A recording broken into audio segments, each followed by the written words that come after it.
Tollywood senior hero megastar Chiranjeevi గారు Tollywood successful director Anil Ravipudi దర్శకత్వంలో రాబోతున్న సినిమా పేరు మెగా 157. ఇది వర్కింగ్ టైటిల్గా రాబోతోంది.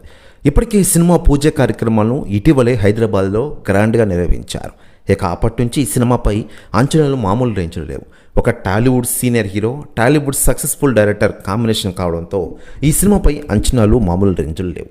మరోవైపు ఈ సినిమాని దాదాపు షూటింగ్ని 90 రోజులు ఫినిష్ చేసి వచ్చేడాది సంక్రాంతికి రిలీజ్ చేయాలని చూస్తూ ఉన్నారు. ఇటీవలే సంక్రాంతికి రిలీజ్ అయిన సంక్రాంతికి వస్తున్న సినిమాతో భారీ హిట్ సాధించారు అనిల్ రావుపూడి గారు. ఇక ఇదిలా ఉండగా చిరంజీవి గారి సినిమాలో తమిళ హీరోయిన్ జ్యోతికని తీసుకున్నారట అనిల్ రావుపూడి గారు. తాజాగా జ్యోతిక గారు చిరంజీవి గారితో నటించే గురించి కొన్ని కీలక వ్యాఖ్యలు చేశారట. ఆమె మాట్లాడుతూ, మెగాస్టార్ చిరంజీవి గారు ఈరోజు టాలీవుడ్ ఇండస్ట్రీలో కుర్రహీరోలకి గట్టి పోటీ ఇస్తూ వరుస సినిమాలతో దూసుకెళ్తూ ఉన్నారు.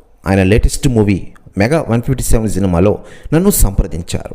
చాలా అద్భుతంగా నిర్ణయం తీసుకున్నాను. రాబోయే రోజుల్లో మెగాస్టార్ చిరంజీవి గారితో నటించడానికి నేను ఎదురు చూస్తూ ఉన్నాను అంటూ కొన్ని కీలక వ్యాఖ్యలు చేశారట జ్యోతిక గారు. ఇప్పటికే జ్యోతిక ఠాగూర్ సినిమాలో ఒక పాటలో మెరిసిన విషయం తెలిసిందే. దానిలో భారీగా నటించారు జ్యోతిక గారు. దీంతో మరోసారి మెగాస్టార్ చిరంజీవి గారు జ్యోతిక కాంబినేషన్ రిపీట్ అవడంతో దీనిపై అంచనాలు మామూలు రేంజ్లు లేవు. దీనిపై అధికార ప్రకటన త్వరలోనే రానుంది. ప్రస్తుతం మెగాస్టార్ చిరంజీవి గారు డైరెక్టర్ వశిష్ఠ కాంబినేషన్లో విశ్వంవర సినిమాతో ఫుల్ బిజీగా మారిపోయారు.